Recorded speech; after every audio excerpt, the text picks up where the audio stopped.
नमस्कार, जय हिंद। आप सभी का फिर एक बार बहुत बहुत स्वागत है हमारे इस गणित बैच में, जिसमें मैं आपको सिखाता हूँ इंजीनियरिंग मैथमेटिक्स गेट के लिए। अगर आप गेट की प्रिपरेशन कर रहे हैं तो आपको पता है कि मैथमेटिक्स के जो 15 मार्क्स हैं वो कितने इंपॉर्टेंट है, और उन्हीं को हम कवर करने जा रहे हैं इस सीरीज़ के ज़रिए। तो आइए फटाफट से हमारे साथ जुड़ जाइए, बढ़ते हैं हम आज के इस लेक्चर में।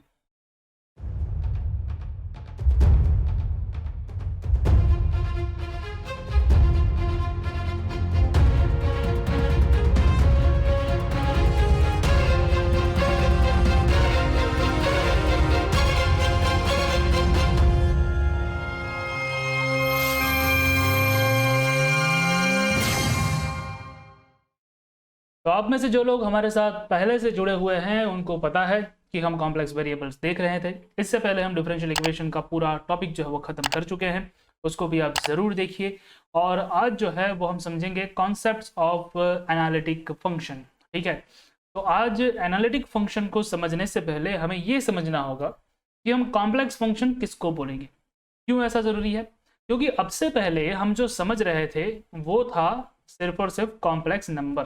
ठीक है, अब तक मैंने सिर्फ आपको कॉम्प्लेक्स नंबर समझाया है, जिसमें कुछ इस तरह की जो है वो चीज़ें थी। 4+3+4i, सॉरी, ओके, बाद में 6+5i। इस तरह से आपके पास नंबर आते थे जो कि फिक्स्ड वैल्यू थी। इसको आप कॉम्प्लेक्स प्लेन में एक पॉइंट के रूप में दिखा सकते थे। आपको शायद ये सब कुछ याद होगा। हमने बात की थी मॉड्यूलस की, हमने बात की थी आर्गन डायग्राम की, हमने बात की थी आर्ग्यूमेंट की। ठीक है, वो सारी चीज़ें जो है वो हम पिछले लेक्चर्स में देख चुके हैं।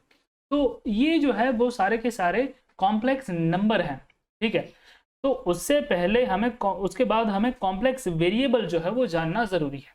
ठीक है, तो नंबर में से वेरिएबल में हम कैसे आ सकते हैं? तो आप जो है जब नॉर्मल नंबर सिस्टम इस्तेमाल करते थे तब आपको पता था कि आपको कोई एक्स दे दिया जाता था। ठीक है, और बोल दिया जाता था कि मान लो कि x बिलोंग्स टू n है। ठीक है, अगर x बिलोंग्स टू n है तो आप उसकी वैल्यू क्या लिखते थे? अगर मैं आपको बताऊं कि आपको इसकी वैल्यू लिखनी है तो आप करेंगे कि हाँ, x बिलोंग्स टू n है, n मतलब कि नेचुरल नंबर का सेट हो गया। तो x की वैल्यू या तो 1 हो सकती है, या तो 2 हो सकती है, या तो 3 हो सकती है, या तो 4 हो सकती है। इस तरह से अलग अलग वैल्यूज उसकी हो सकती है। इसके आधार पर आपने ये डिसाइड किया है, ये आपने डिसाइड किया क्योंकि x जो है वो n के अंदर है, उसके आधार पर आपने ये डिसाइड किया। Right, okay. अब हम बात करते हैं कॉम्प्लेक्स वेरिएबल की। ये था नॉर्मल वेरिएबल, जो कि हम रियल वेरिएबल उसको बोल सकते हैं। ठीक है, अब हम बात करते हैं कॉम्प्लेक्स वेरिएबल के बारे में। तो कॉम्प्लेक्स वेरिएबल जो है वो कैसा दिखता है? वो ऐसा दिखता है, z is equals to X plus I Y. Right, इसमें x और y दोनों की दोनों वैल्यू जो है वो r में से ली जाती है। x और y दोनों की दोनों वैल्यू r में से ली जाती है। r में से ली जाती है का मतलब क्या है? इसकी वैल्यू कुछ भी हो सकती है। राइट, जैसा कि अभी अभी आपको बताया, अगर मैं x की वैल्यू 4 ले लूँ और y की वैल्यू 5 ले लूँ तो ये मेरा कॉम्प्लेक्स नंबर बन गया। ठीक है, इसी तरह से अगर x की वैल्यू में -10 ले लूँ, y की वैल्यू जो है वो मैं 9 ले लूँ, तो ये मेरा कॉम्प्लेक्स नंबर बन गया। राइट, तो x और y जो है वो कुछ भी हो सकते हैं। तो इस तरह से जो रिप्रेजेंट होता है z is equals to X plus I Y के फॉर्म में, वो होता है एक कॉम्प्लेक्स वेरिएबल। ठीक है, चलिए, अब वेरिएबल तो समझ ही गए होंगे। अब मुझे ये समझाना है कि कॉम्प्लेक्स फंक्शन क्या होता है। ठीक है, तो कॉम्प्लेक्स वेरिएबल में से जो फंक्शन बनता है वो कॉम्प्लेक्स फंक्शन होता है। इन जनरल अगर आप देखो तो आपका जो नॉर्मल फंक्शन होता है वो कैसा होता है? ये आपका एक वेरिएबल है। ठीक है, आपने क्या किया कि इस वेरिएबल का एक फंक्शन बनाया जो कि है एफ ऑफ एक्स। ठीक है, मान लो कि ये है इस तरह से x² + 1। राइट, तो ये हो गया एक फंक्शन, हो गया ना? ऐसा ही कुछ आता था ना आपको। ठीक है, तो ये जो है वो नॉर्मल फंक्शन है। जिस तरह से आप नॉर्मल फंक्शन बना सकते हो उसी तरह से आप कॉम्प्लेक्स फंक्शन भी बना सकते हो। ठीक है, तो कॉम्प्लेक्स फंक्शन जो है, ये जो कॉम्प्लेक्स फंक्शन है आपका वो कुछ ऐसा दिखेगा। कॉम्प्लेक्स फंक्शन अगर मैं बताऊं तो एफ ऑफ जेड आप कहोगे उसको। ठीक है, अब जिस तरह से हर एक फंक्शन का कोई फॉर्म होता है, वैसे क्या इसका कोई फॉर्म है? जी बिल्कुल फॉर्म है। तो इसका फॉर्म है u प्लस आई बी का फॉर्म, u प्लस आई बी का फॉर्म। अब अगर आप देखोगे तो ये z पे डिपेंड करता है। z जो है वो अल्टीमेटली x एंड y पे डिपेंड करता है। Right, okay, F of z वो डिपेंड करता है z पे, और z डिपेंड करता है x एंड y पे। ठीक है, तो ये इसका मतलब ये हुआ कि ये जो u और v जो है वो भी x और y के ही फंक्शन होने चाहिए। सही बात है ना? तो u जो है वो है एक्स वाई का फंक्शन, और यहाँ पे v जो है वो भी एक्स वाई का फंक्शन है। बात समझ रहे हो आपने? ठीक है, तो इस तरह से जो है वो आपको कॉम्प्लेक्स फंक्शन मिलता है दोस्तों। ठीक है, अगर आप मुझसे पूछेंगे कि कोई एग्जाम्पल है इसका, तो बिल्कुल है मेरे पास। ठीक है, एक कॉम्प्लेक्स फंक्शन मैं इस तरह से भी दे सकता हूँ, F of Z is equals to X square minus Y square plus 2xy। ठीक है, तो ये हो गया आपका एक कॉम्प्लेक्स फंक्शन, राइट। अब ये जो कॉम्प्लेक्स फंक्शन है उसमें आप मुझसे पूछेंगे कि u कौन सा है और v कौन सा है, तो समझ सकते हो जो भी आयोटा के साथ है, जो भी आयोटा के साथ है, मतलब कि ये वाला पोर्शन है, ठीक है, 2xy वाला पोर्शन, वो है v आपका, और जो आयोटा के साथ नहीं है वो है u आपका, राइट। तो कॉम्प्लेक्स फंक्शन का भी अपना एक रियल पार्ट होता है, कॉम्प्लेक्स फंक्शन का भी अपना एक इमेजिनरी पार्ट होता है, राइट। तो यहाँ पे ये आपका रियल पार्ट हो गया u, और ये आपका इमेजिनरी पार्ट हो गया v। ठीक है, तो अब आप कॉम्प्लेक्स फंक्शन को आसानी से समझ सकते हो। अब आप मुझसे पूछेंगे कि ये सारा डिस्कशन जो है वो हम क्यों कर रहे हैं, क्योंकि हमें जानना है एनालिटिक फंक्शन। ठीक है, तो एनालिटिक फंक्शन के लिए फंक्शन की जानकारी तो होनी ही चाहिए, राइट। अब बात करते हैं एनालिटिक फंक्शन के बारे में। एनालिटिक फंक्शन आप किसको बोलोगे?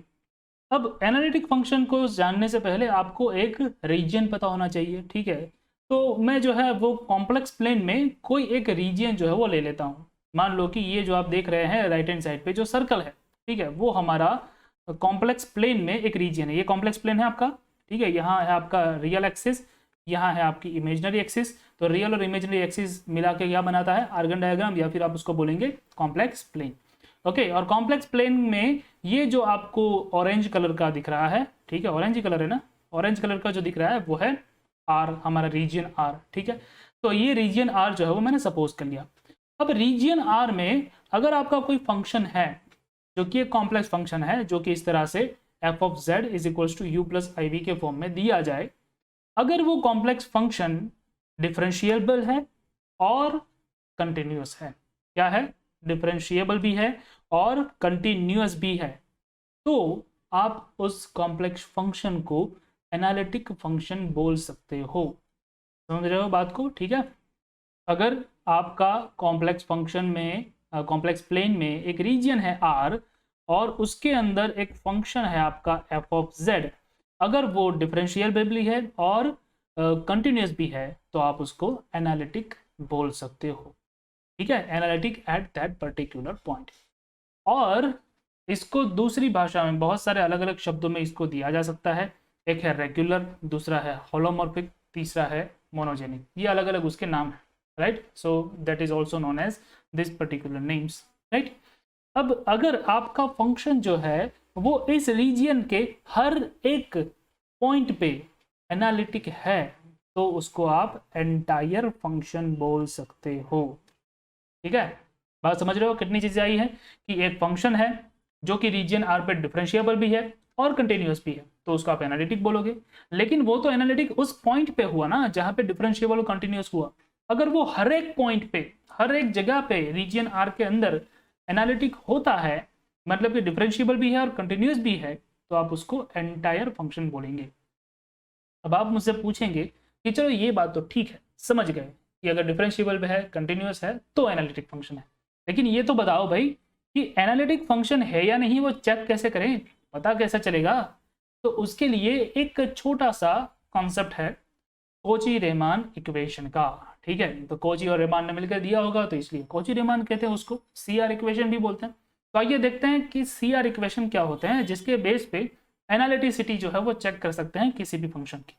ओके, तो कोची और रेमान ने जो इक्वेशन दिए हैं उसके लिए आपको ये सपोज करके चलना होगा कि आपका जो एफ ऑफ जेड है वो u X Y plus I V X Y का टाइप का है। मतलब कि u जो है वो x और y पे डिपेंड करता है, v जो है वो x और y पे डिपेंड करता है, और वो फंक्शन है वो इस तरीके का है। ठीक है, अगर इस तरीके का फंक्शन आपको दिया है और आपको एक रीजन R दिया है, तो आपके पास दो कंडीशन है।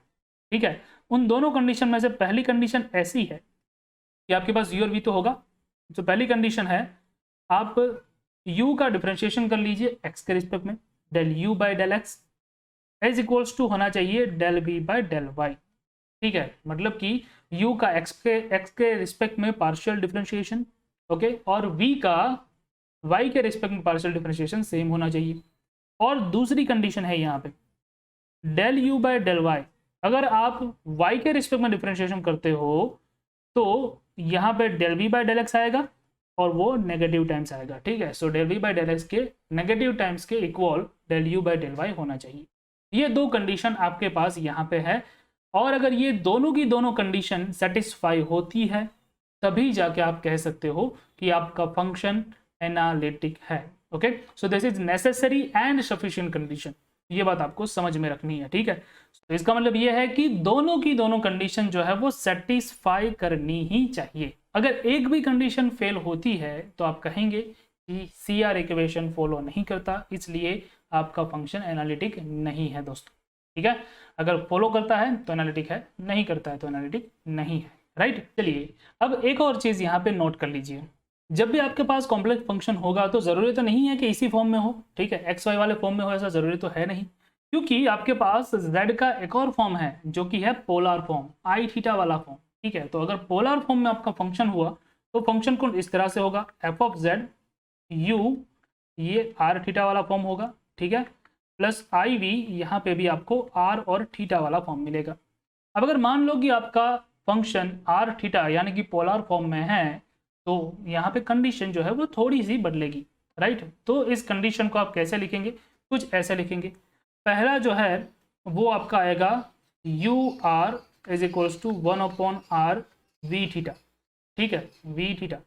अब आप इसको कन्वर्ट करते हैं तो ये ऐसा कुछ होगा del U by del R is equals to 1/r del V by del theta, ठीक है। और अगर आप इसको यहाँ पे लिखेंगे V U theta is equals to, दूसरी कंडीशन है -r वी आर, ठीक है। तो इसको आप लिख सकते हैं del U by del theta is equals to -r del V by del, ठीक है। तो ये है आपके पास दो कंडीशंस, यहाँ पे भी सेम वे दोनों कंडीशन जो है वो सेटिस्फाई होनी चाहिए, तभी जाके आपके कोची रेमान इक्वेशन से आप कह सकते हैं कि आपका जो इक्वेशन है, आपका जो फंक्शन है वो एनालिटिक है, ठीक है। तो ये है आपके पास कोची रेमान इक्वेशन का तरीका जिससे आप एनालिटिसिटी को चेक कर सकते हो। चलिए अब मैंने आपको CR इक्वेशन तो बता ही दिए हैं, अब हम चेक कर लेते हैं कि CR इक्वेशन किस तरह से इस्तेमाल होते हैं, राइट। ओके, तो यहाँ पे है हमारे पास function f of z is equals to 2xy plus i y square minus x square, right. अगर ये एनालिटिक है या नहीं इसको अगर मुझे चेक करना है तो उसके लिए मुझे f ऑफ z को कंपेयर करना पड़ेगा u प्लस iv के साथ, राइट। अब u प्लस iv के साथ जब आप कंपेयर करेंगे तब आपको मिलेगा कि ये जो u है वो बन जाएगा 2xy मतलब कि रियल पार्ट, ठीक है, v बन जाएगा y square minus x square. Okay, अब मेरे पास जो है वो कुछ डेरिवेटिव्स हैं जो कि मुझे फाइंड कर लेने हैं। सबसे पहले D you by D X find करना है, del U by del X find करना है, सॉरी। तो del by del X 2xy, okay. तो पार्शियल डिफरेंशिएट करेंगे एक्स के रिस्पेक्ट में तो क्या होगा, जो y होगा वो कांस्टेंट आएगा, ठीक है, x को ही आपको कंसिडर करना है। सो 2 × 1 x का differentiation 1, y as it is, तो आंसर आएगा 2y, राइट। चलिए दूसरा चेक कर लीजिए, वो है D you by D Y, okay. So D by D Y of 2xy, यहाँ पे क्या आंसर आता है आपका, तो आप देखेंगे कि ये आएगा 2x, y का हो जाएगा 1 और आंसर आएगा 2x, ठीक है। ये पार्शियल डिफरेंशिएशन है, ये बात दिमाग में बिठा लीजिएगा, ओके। तीसरा आपको चाहिए d we by D x, आपको चाहिए d we by D x, okay. तो D by D x, v जो है वो है y square minus x square, ये हो जाएगा, पहले वाई स्क्वायर कॉन्स्टेंट ट्रीट करेंगे तो वो होगा 0 और minus 2x sorry minus 2x, तो आंसर आएगा माइनस 2x, ओके। और जब आप D we by D Y लेंगे तो D by D Y, V है आपका Y square minus x square, वो हो गया 2y माइनस 0, तो आंसर आ गया 2y, ओके। अब आप देखिए ज़रा कंडीशन सेटिस्फाई करता है या नहीं करता है। तो पहली कंडीशन जो आपकी थी वो थी D you by D X is equals to D we by D Y, क्या ये हो रहा है, D you by D X 2y, D we by D Y 2y, yes this condition is satisfied, okay. चलिए दूसरी condition check कर लेते हैं। दूसरी कंडीशन है D you by D y is equals to negative times d we by D Y, क्या ये condition satisfy हो रही है, जरा देखिए d you by D y है 2x ओके। और 2x का नेगेटिव टाइम्स लेंगे तो होगा -2x, तो यहाँ पे -2x आपको मिल रहा है, ठीक है। तो मतलब कि ये कंडीशन भी सेटिस्फाइड है, that's why you can say that f of z is analytic. हाँ ना, आसान, ठीक है। बस यही आपको करना है। अगर आपको कोई भी फंक्शन दे देते हैं तो आपको क्या करना है, सिर्फ जो भी कंडीशन है उसको सेटिस्फाई करने की कोशिश करनी है। अगर वो सेटिस्फाई होता है तो एनालिटिक है, अगर दोनों में से एक भी कंडीशन फेल होती तो मैं कह देता कि ये एनालिटिक नहीं है, राइट। अब एक काम कीजिए, अब इसका कॉन्जुगेट लेके ट्राई कर लीजिए। कॉन्जुगेट का मतलब क्या है, यहाँ पे ये जो प्लस की साइन है उसकी जगह पे माइनस साइन लेके ट्राई कर लीजिए, राइट। आपको हो सकता है कि शायद नॉन एनालिटिक मिल जाए, ठीक है। तो उससे जो है वो आप समझ सकते हैं कि एनालिटिक क्या होता है और नॉन एनालिटिक क्या होता है, ठीक है। चलिए एक और क्वेश्चन देखते हैं जो कि गेट में पूछा गया है एनालिटिक के कॉन्सेप्ट के ऊपर। तो ये है वो क्वेश्चन जिसमें पूछा गया है कि which of the following is an analytic function, which of the following is an analytic function. तो एनालिटिक फंक्शन जो है उसके लिए आपको u और v के फॉर्म में अगर दिया है तो आप कॉची-रीमान इक्वेशन का इस्तेमाल कर सकते हो। यहाँ पे आप देखेंगे तो आपको u और v फॉर्म नहीं दिया है, यहाँ पे है ln z, यहाँ पे है e⁻1/z, यहाँ पे है 1/1 - z, यहाँ पे है cos z। तो मुझे कैसे पता चलेगा कि ये एनालिटिक है या नहीं, क्योंकि कॉची-रीमान इक्वेशन का सीधा सीधा इस्तेमाल नहीं कर सकता हूँ मैं। हाँ, अगर आप z की जगह पे x + iy लिखेंगे तो हो सकता है कि आप कॉची-रीमान इक्वेशन का इस्तेमाल करने के योग्य हो, लेकिन वो भी यहाँ पे तो शायद दिक्कत करेगा ही करेगा, ठीक है, क्योंकि ये ln में है। ओके, तो इसका क्या करेंगे, ये बहुत ही इंपॉर्टेंट क्वेश्चन है।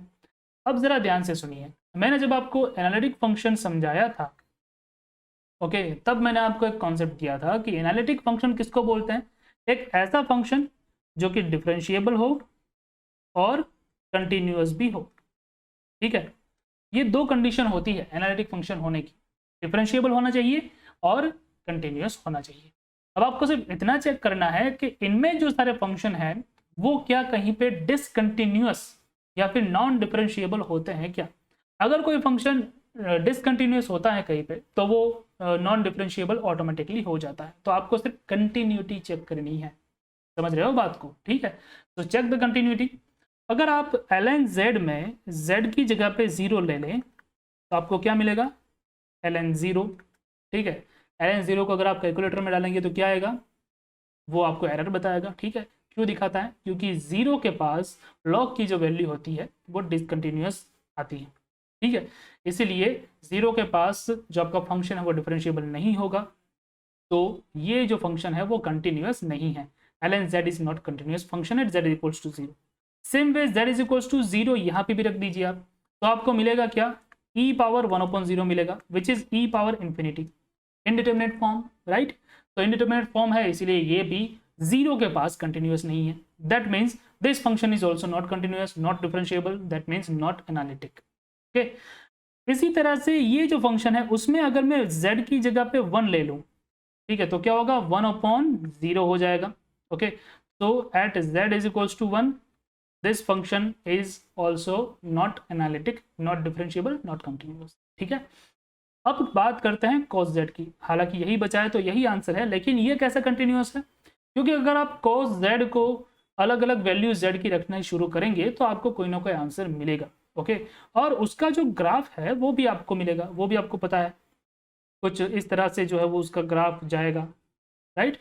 ये वेव फॉर्म में ग्राफ आएगा, वो हर एक जगह पे कोई ना कोई वैल्यू आपको देता रहेगा और कहीं पे भी उसकी वैल्यू डिसकंटिन्यूटी की नहीं आती है, ओके। इसीलिए this is a continuous function and also differentiable at every point, ठीक है, differentiable at every point and continuous, that's why you can say that this is the only analytic function here. समझ रहे हैं बात को, ठीक है। तो ये बहुत ही इंपॉर्टेंट कॉन्सेप्ट है, अगर आपको देख के ही समझ में आता है कि ये फंक्शन कंटिन्यूअस है या नहीं है तो उसके ऊपर से आप आइडिया लगा सकते हैं, राइट। अब जो है वो कुछ इंपॉर्टेंट प्रॉपर्टीज़ हमको देखनी है जो कि बहुत ही ज़्यादा इंपॉर्टेंट है MCQs के लिए, गेट में जो MCQs पूछे जाते हैं उसके लिए। जैसे कि प्रॉपर्टीज ऑफ एनालिटिक फंक्शन में सबसे बड़ी प्रॉपर्टी हो गई कि अगर आपका f ऑफ z और g ऑफ z, आपका f ऑफ z और g ऑफ z दोनों एनालिटिक हैं, तब दोनों का एडिशन कर दो f ऑफ z का और g ऑफ z का, या फिर सब्सट्रैक्शन कर दो, दोनों का मल्टीप्लिकेशन कर दो, या फिर दोनों को आप डिवाइड कर दो, इन सारे के आंसर जो आएंगे वो भी एनालिटिक ही आएंगे। बहुत ही इंपॉर्टेंट कॉन्सेप्ट है दोस्तों, ठीक है। अगर दो फंक्शन एनालिटिक है, ओके, तो उन दोनों का एडिशन, सब्सट्रैक्शन, मल्टीप्लिकेशन या फिर डिवीजन आपको एनालिटिक फंक्शन देगा। बहुत ही इंपॉर्टेंट कॉन्सेप्ट है, इसको आप अपने दिमाग में बिठा लीजिएगा।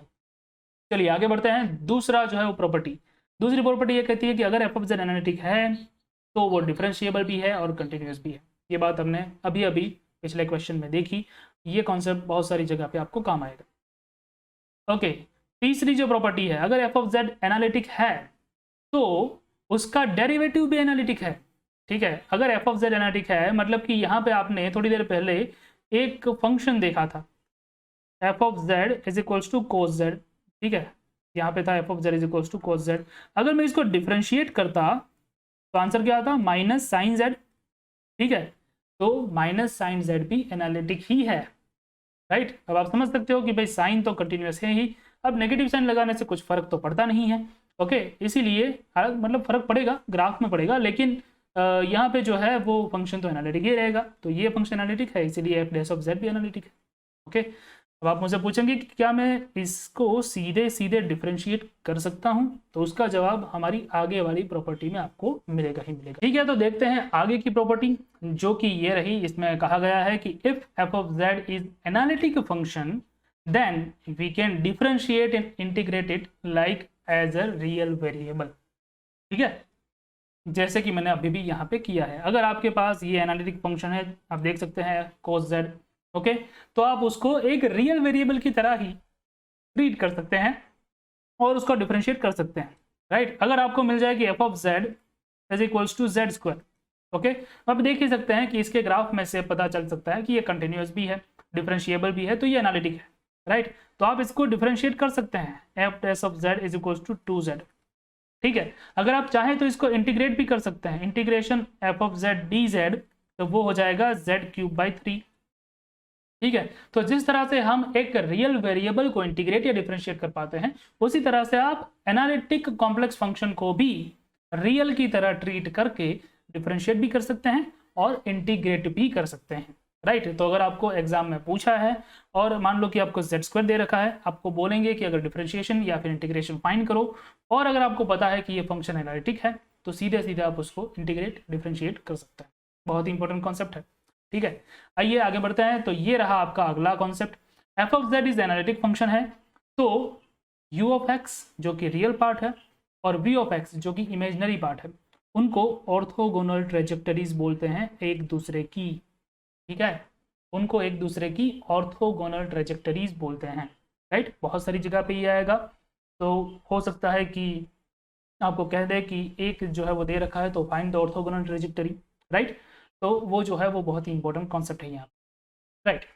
बात करते हैं आगे की। तो नेक्स्ट कॉन्सेप्ट हमको ये समझाता है कि अगर आपका फंक्शन एनालिटिक है तो u of x y is also a conjugate harmonic function, okay. उसको हम कॉन्जुगेट हार्मोनिक फंक्शन कह सकते हैं, वो कॉन्जुगेट हार्मोनिक फंक्शन होता है। अभी हार्मोनिक फंक्शन क्या होता है उसके बारे में तो आगे बात करने ही वाले हैं, ठीक है। तो वो जो है वो सब कुछ नेक्स्ट लेक्चर में होगा, लेकिन आज के लेक्चर में हमने कुछ बहुत ही अच्छे अच्छे कॉन्सेप्ट समझे हैं। पहला तो ये कि एनालिटिक फंक्शन जो है वो डिफरेंशिएबल है और हर एक जगह पे कंटिन्यूस है। एनालिटिक फंक्शन के जो एडिशन, मल्टीप्लिकेशन जो भी सब कुछ करेंगे वो भी एनालिटिक ही मिलेंगे, उसको आप डिफरेंशिएट कर सकते हैं, उसको आप इंटीग्रेट कर सकते हैं। और ऐसे ही अच्छे अच्छे कॉन्सेप्ट जो है वो हमने समझे हैं और आगे भी समझने के लिए आप हमारे साथ जुड़े रहिए इस सीरीज़ में। मुझे उम्मीद है कि आज जो मैंने आपको समझाया है वो आपको अच्छे से समझ में आ गया होगा, और अगर आपको कोई भी डाउट रहता है तो आप पूछ सकते हैं, उस डाउट को हम ज़रूर सॉल्व करेंगे। तो दोस्तों ये था आज का पूरा लेक्चर। मिलता हूँ मैं आपको अगले लेक्चर में एक नए टॉपिक के साथ, तब तक के लिए जय हिंद।